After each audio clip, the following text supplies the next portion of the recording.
할렐루야. 감독님과 또 장로님들을 포함한 12명이 미국 밴쿠버 기둥교회 봉헌식과 또 담임 목사 취임식 예배에 참여하고 어제 아침에 돌아왔습니다. 앞서 영상으로 보신 것처럼 이제 새롭게 마련된 건물도 멋있고요. 그리고 모이는 성도님들은 더 멋진 건강한 교회를 하나님께 봉헌했습니다. 동행해 주신 우리 장로님과 성도님들 감사드립니다. 또 하나의 기둥교회가 건강하게 세워지도록 기도와 물질로 후원해 주신 모든 분들께도 감사를 드립니다. 우리 밴쿠버 기둥교회가 하나님 마음에 합한 교회로 자리매김하고 계속해서 성장하도록 앞으로도 더 많은 기도 부탁드립니다. 우리 모두 성경 높이 들고 우리의 믿음을 고백하겠습니다. 저는 예수 믿어 구원받았습니다. 저는 예수 믿어 하나님 자녀 되었습니다. 저는 예수 믿어 천국 백성 되었습니다. 하나님께서 선물로 주신 오늘 하나님 말씀으로 가르침을 받습니다. 눈을 열어 주의 법안에 있는 놀라운 진리를 보고 깨닫게 하소서. 아멘으로 순종하여 하나님께 영광 돌리는 삶 되게 하소서. 아멘. 고백한 대로 사시기를 축원합니다. 이스라엘 백성들이 모세의 인도로 애굽을 나온 지 2년이 조금 지났을 때였습니다. 하나님은 시내 광야에 머물고 있던 이스라엘에게 이렇게 명하셨습니다. 너희는 이스라엘 자손의 모든 회중 각 남자의 수를 그들의 종족과 조상의 가문에 따라 그 명수대로 계수할지니.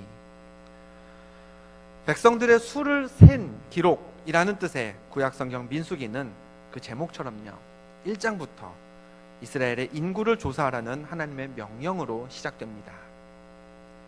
하나님이 인구조사를 명하신 데에는 이유가 있었습니다. 민수기 1장 3절 말씀을 봅니다. 이스라엘 중 20세 이상으로 싸움에 나갈 만한 모든 자를 너와 아론은 그 진영별로 계수하되 라고 했습니다. 이스라엘은요, 광야에서 여러 민족의 영토를 지나야 했습니다. 그런데 그러다 보면 원하지 않더라도 전쟁을 해야만 하는 그런 상황이 얼마든지 벌어질 수 있었죠. 하나님은 그때를 대비해서 이스라엘의 군사력을 정비시키고자 20살 이상의 남자들, 장정들의 수를 세도록 명하셨던 것입니다. 시간이 흘렀습니다. 오랜 광야 생활을 보낸 이스라엘이 이제 가나안을 눈앞에 두고 있을 때였습니다. 하나님은 모세에게 그때 다시 한번 명령하셨죠. 민수기 26장 2절입니다. 이스라엘 자손의 온 회중의 총수를 그들의 조상의 가문을 따라 조사하되. 이스라엘은 다시 한번 인구를 조사했습니다. 그런데 이번에 하나님이 인구조사를 명하신 목적은 예전에 했던 것과는 달랐습니다. 우리 민수기 26장 53절 54절 말씀을 화면을 보고 같이 한번 읽어보겠습니다. 시작. 이 명수대로 땅을 나누어 주어 기업을 삼게 하라. 수가 많은 자에게는 기업을 많이 줄 것이요 수가 적은 자에게는 기업을 적게 줄 것이니 그들이 계수된 수대로 각기 기업을 주되. 이번 두 번째 조사의 목적은요, 전쟁 준비가 아니었습니다. 이제 곧 가나안에 들어가게 되면, 그래서 그 땅을 차지하면 각 지파에게 기업, 즉 땅을 나눠줘야 하는데, 그때 어느 지파에게 어느 정도 주는 게 적당할지를, 즉 땅 분배의 기준을 책정하기 위한 그런 조사였습니다. 그렇게 두 번째 인구조사도 무사히 끝났습니다.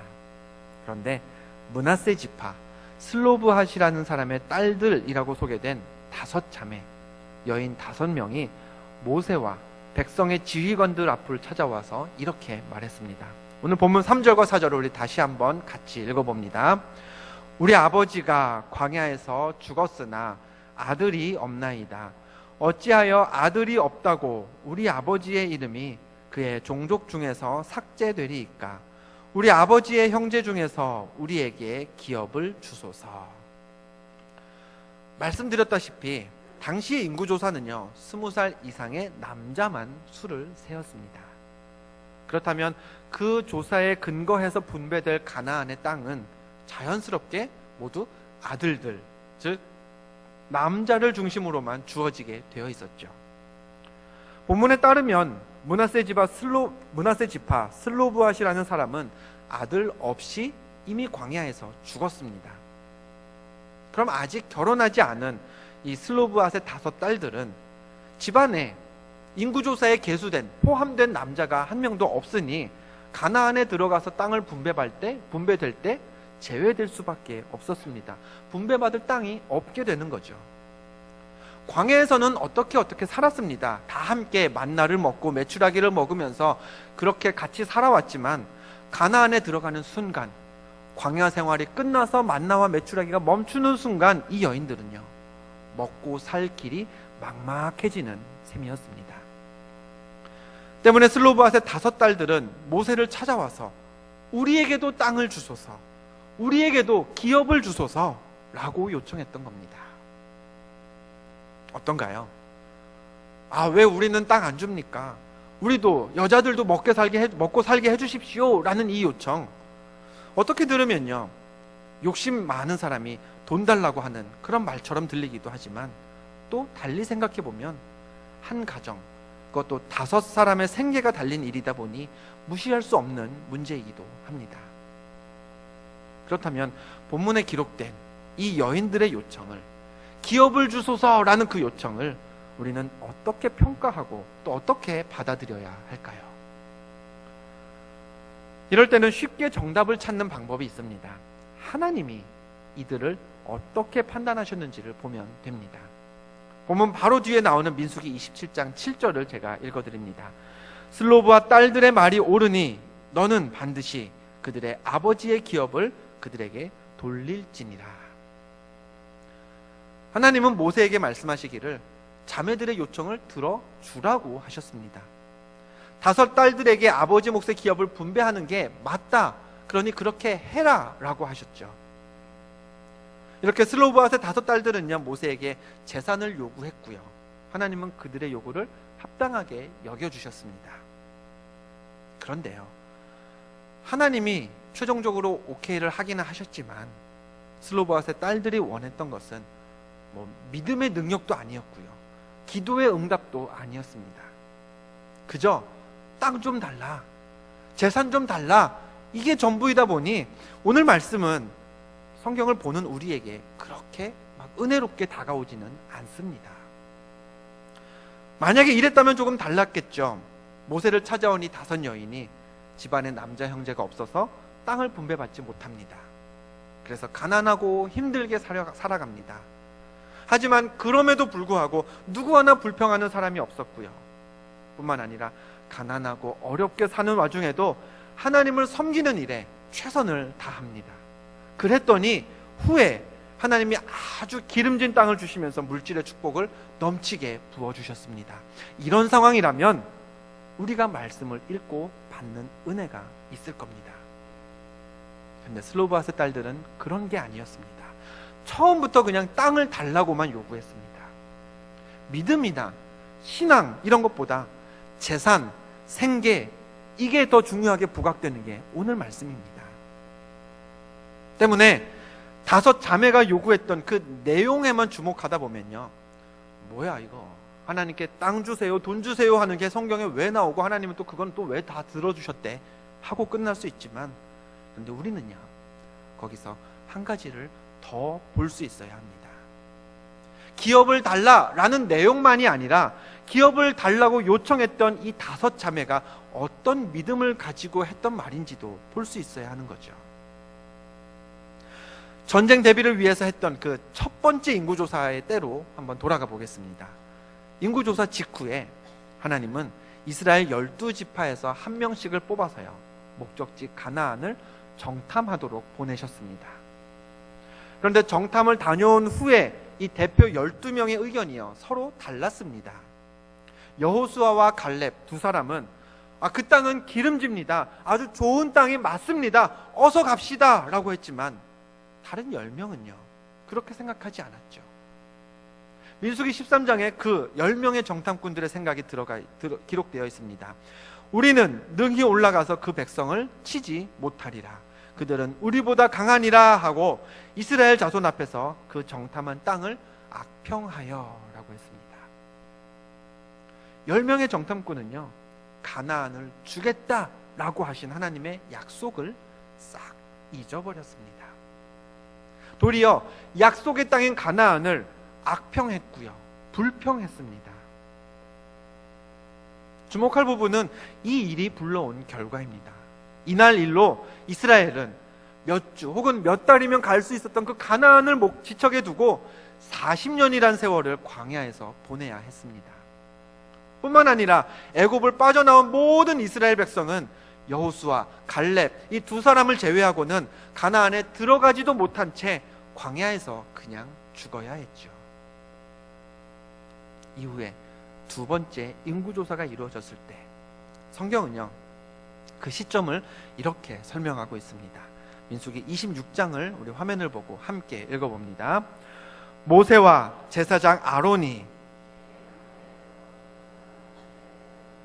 한 사람도 들지 못하였으니 여분네의 아들 갈렙과 눈의 아들 여호수아 외에는 한 사람도 남지 아니하였더라.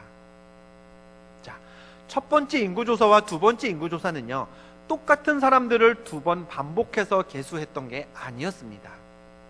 첫 번째 인구조사가 출애굽한 직후에 가나안에 들어가지 못하고 광야에서 죽을 사람들을 대상으로 했었다면, 두 번째 인구조사는요, 출애굽 이후에 광야에서 태어난 사람들, 그래서 실제로 가나안에 들어갈 그런 사람들만 남았을 때 이루어졌습니다. 이렇게 두 번의 인구조사로 이스라엘의 세대가 나뉘게 되는데요, 이 두 세대는 서로 상반된 특징을 가지고 있었습니다. 먼저 있었던 인구조사 세대, 즉 출애굽에는 성공했을지 모르나 광야에서 죽었던 그 세대는 하나님의 약속을 믿지 못하고 가나안을 두려워했던 세대였습니다. 기껏 가나안을 정탐하고 나서는 가나안에 가는 건 불가능해, 그러면서 낙심부터 했던 세대가 이들이었죠. 반면에 오늘 본문에 있는 슬로브앗의 5딸들을 포함한 두 번째 인구조사 세대, 곧 출애굽 이후에 광야에서 태어난 사람들은 달랐습니다. 실제로 가나안에 들어간 이들 세대의 대표로 슬로브앗의 딸들을 한번 보죠. 이들은요, 인구조사가 끝나자마자 모세를 찾아왔습니다. 그리고 뭐라 그랬나요? 여자인 자기들에게도 땅을 달라고 했습니다. 근데 지금 이들이 서 있는, 이 요구를 하고 있는 위치가 어디인지 보죠. 벌써 가나안에 다 들어왔습니까? 가나안 땅을 다 차지했으니 이제 땅 분배만 하면 되는 그런 시점이었나요? 아니었습니다. 저들은요, 아직 광야에 있었습니다. 그들의 부모 세대가 가나안 못 간다고 차라리 애굽으로 돌아가는 게 낫겠다고 했던 그 광야에 이 자녀들도 여전히 머물고 있는 중이었습니다. 전쟁은 어떤가요? 여리고성이라도 뭐 하나 시원하게 함락시켰습니까? 아니죠. 아직 본격적인 가나안 전쟁은 시작하지도 않았습니다. 여리고성이고 아이성이고 아직 사정권에 든 게 아니었습니다. 광야에 있었던 거거든요. 슬로브앗의 딸들이 자기들 소유의 기업을 달라라고 요구했던 것은 아직 광야에 있을 때였고 전쟁을 시작하기도 전이었습니다. 5 여인은 부모 세대의 상황과 다를 바 없는 똑같은 환경에서, 즉 부모 세대가 가나안에 들어가기를 포기했던 똑같은 상황, 똑같은 장소에서 모세에게 요구했던 겁니다. 저 가나안에 들어가거든 우리에게도 땅을 주십시오 라고 말이죠. 이게 차이점입니다. 이게 우리가 본받아야 할, 배워야 할 그런 부분입니다. 출애굽 세대가 어땠죠? 전쟁을 하기도 전에 겁을 먹었습니다. 정탐만 하고 왔는데 하나님의 약속을 잊어버렸습니다. 그러나 새로운 세대, 슬로브앗의 딸들은요, 달랐습니다. 머물고 있는 곳은 여전히 광야였지만 그들은 가나안에 들어갈 것을 확신하고 있었습니다. 가나안을 다 점령한 이후에 그때 받을 땅의 문제지 가나안에 들어가냐 못 들어가느냐는 의심하지도 않고 있었던 겁니다. 전쟁은 아직도 시작도 하지 않았지만 그들은요, 이길 것을 믿고 있었습니다. 가나안에는 아직 힘센 이방 민족들이 멀쩡하게 살고 있었습니다. 그렇지만 하나님이 그 땅을 우리에게 주신다고 했으니 전쟁에서 지는 상황은요, 가정조차 하지 않았습니다. 승리를 당연한 전제로 여기고 그 땅을 자신들이 차지할 거라는 걸 기정사실로 믿고 후에 자신들이 얻을 기업을 문제 삼고 있었던 겁니다. 가나안에 가기도 전에 겁부터 먹었던 출애굽 세대에 비하면, 전쟁 시작하기도 전에 이미 우린 졌어 라고 생각했던 그들의 부모 세대에 비하면 슬로보앗의 딸들은 훨씬 대단한 믿음을 가지고 있었던 겁니다. 하나님이 가나안을 주신다고 약속하셨으니 중간 과정을 염려하지 않았습니다. 하나님의 능력도 의심하지 않았죠. 눈앞에 치열한 전쟁 걱정은 다 하나님께 맡겼습니다. 그리고 자신들은 전쟁에서 승리한 후에 얻을 기업만 생각했습니다. 하나님이 약속하신 일은 하나님이 하실 줄 믿고 자신들은 그 다음을 준비할 줄 알았던 세대가 슬로바앗의 딸들을 비롯한 가나안 세대였던 겁니다. 이번에 밴쿠버 기둥교회 봉헌식을 다녀오는 중에 오고 가며 현지에서 차로 이동하는 시간이 많았습니다.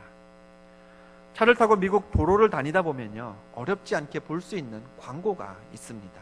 한번 사진이 준비됐으면 보여주시죠. 무슨 광고일까요? 복권 광고입니다. 지금 복권을 사면, 그래서 당첨되면 이만한 액수의 돈을 당신이 받을 수 있습니다 라는 거. 그러니까 빨리 복권 사라는 얘기죠. 길가에서 복권 광고를 보면서 차를 타고 지나가면요, 차 안에서 무슨 얘기 나눌까요? 복권 얘기를 나누게 됩니다. 미국은 당첨금이 2월 되는 경우가 많아서 당첨금이 한국보다 훨씬 더 크대더라. 한국에서는 누가 당첨됐는지가 비밀인데 미국에서는 막 신원도 공개하고 신문에 사진도 난다더라.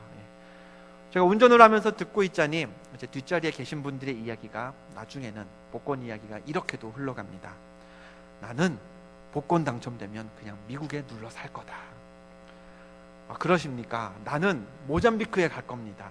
아무도 모르는 곳에 가서 그냥 좋은 집 짓고 살겠습니다.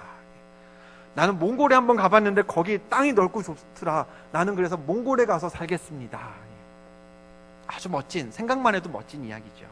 문제는 딱 하나 있습니다. 복권은요, 다들 복권 당첨돼서 했던 얘기일까요?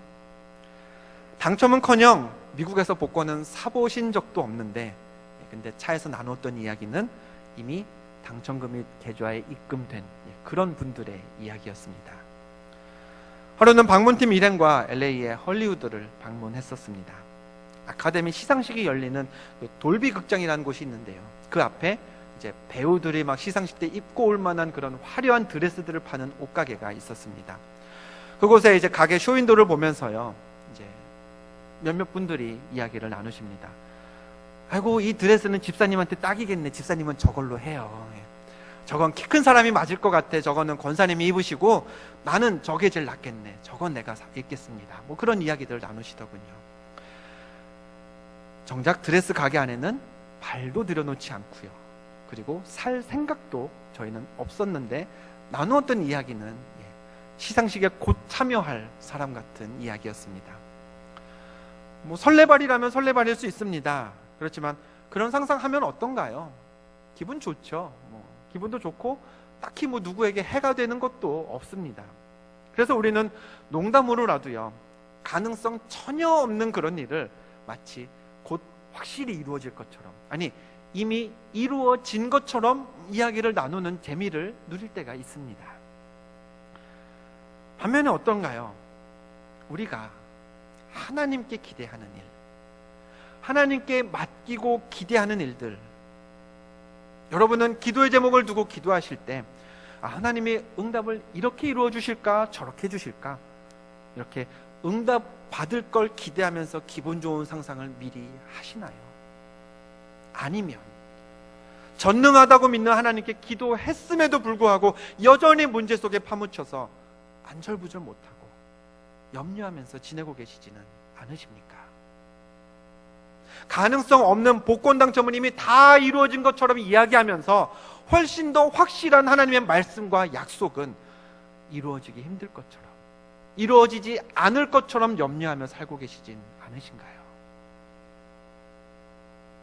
하나님이 약속하셨는데, 말씀하셨는데 믿음 있는 우리가 정작 그 믿음으로 기대하는 건 하나도 없이 그렇게 신앙의 유익을, 믿음의 유익을 맛보지 못하고 살고 있지는 않은지 우리가 돌아봐야 합니다. 출애굽 세대가요, 정확하게 그랬습니다. 하나님은 그들에게 내가 가나안을 너희에게 주겠다, 약속의 땅으로 가거라 라고 말씀하셨는데 저들은 그 약속을 믿지 못했습니다. 가나안에 우린 절대 못 가, 포기부터 했죠. 그 결과 그들은요, 자기들이 말했던 대로 가나안에 가지 못하고 광야에서 죽었습니다. 그리고 그 뒤를 이은 세대, 광야에서 태어난 세대는요 조금 달랐습니다. 슬로브앗의 딸들이 처한 환경은요 그들의 부모의 세대와 똑같았습니다.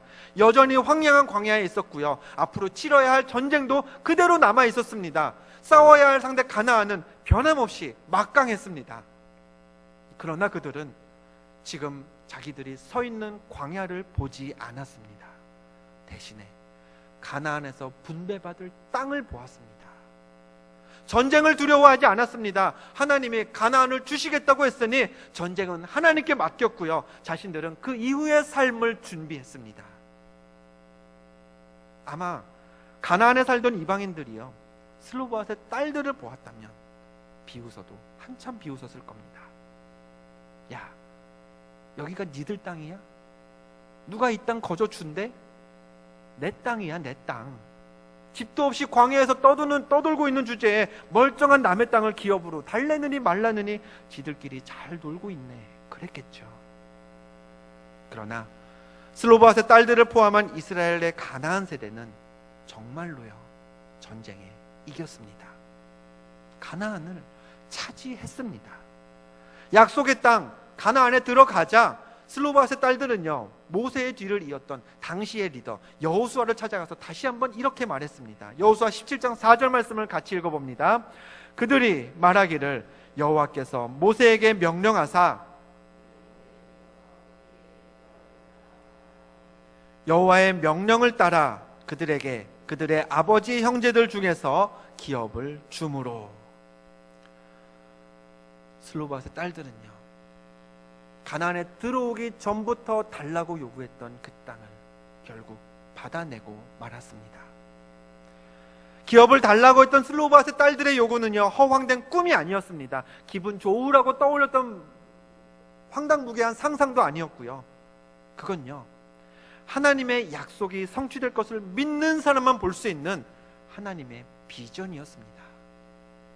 앞날에 여러 상황이 일어나겠지만, 어려움도 닥치겠지만 나에게 약속을 주신 하나님의 능력이 그 모든 상황과 문제들보다 더 크다고 믿을 때에만 가능했던 믿음의 선포였던 것이죠. 우리의 신앙생활도 이래야 하지 않겠습니까? 지금 가정을 위해 기도하고 계신가요? 일터를 위해 눈물을 흘리며 기도할 수밖에 없는 상황이신가요? 보이지 않는 앞날 때문에 내 앞길을 하나님께 맡기기도 힘들어서 무엇이라 기도해야 할지 어려워하고 계십니까? 하나님의 약속을 기억하시길 바랍니다. 여러분이 가지고 계신 인생의 계획들이 가나안 정복보다 더 힘들고 험난한 일들 뿐이어서 혹시 포기하고 낙심한 채 이 자리에 오셨다면 하나님은 이미 우리에게 확실한 말씀과 약속을 주셨음을 기억하시길 바랍니다. 내가 너와 함께 할 테니 두려워 말아라. 너의 모든 길을 나에게 맡겨라. 그리하면 내가 이루어 주겠다. 구해라, 찾아라, 두드려라. 그러면 내가 얻고 찾을 것이고 열릴 것이다. 슬로브앗의 딸들처럼 하나님이 이미 약속하신 말씀을 철석같이 믿어보시기 바랍니다. 중간 과정이요 염려하지 마십시오. 이게 가능한 일이나 하겠냐고 계산하지도 마십시오. 지금 우리에게는요 이루어질 것을 믿고 나도 가나안에 들어가리라고 확신하고 그 이후의 일들을 계획하는 믿음의 사람다운 행동이 필요한 때입니다. 하나님이 약속하신 때에 그 일에, 하나님이 맡기라고 하신 일에 믿음의 설레발을 한번 쳐보시길 바랍니다. 그러면 신실하신 우리 하나님은요 약속하신 그대로, 우리 입술의 선포를 들으신 그대로 일하시는 줄 믿습니다. 광야에서부터 기업을 달라고 요청했던 슬로브앗의 딸들같이 응답 그 이후의 일들을 준비하는 믿음이 내게 있는지 돌아보시고요. 그 믿음을 회복해야 합니다. 하나님은 우리가 가진 믿음의 분량만큼 응답하시고 일하실 것이기 때문입니다. 가정과 일터의 문제들, 육신의 어려움과 마음의 아픔들, 인생의 계획 안에 놓인 여러 걸림돌들, 하나님이 일하시도록 하나님께 맡겨야 합니다.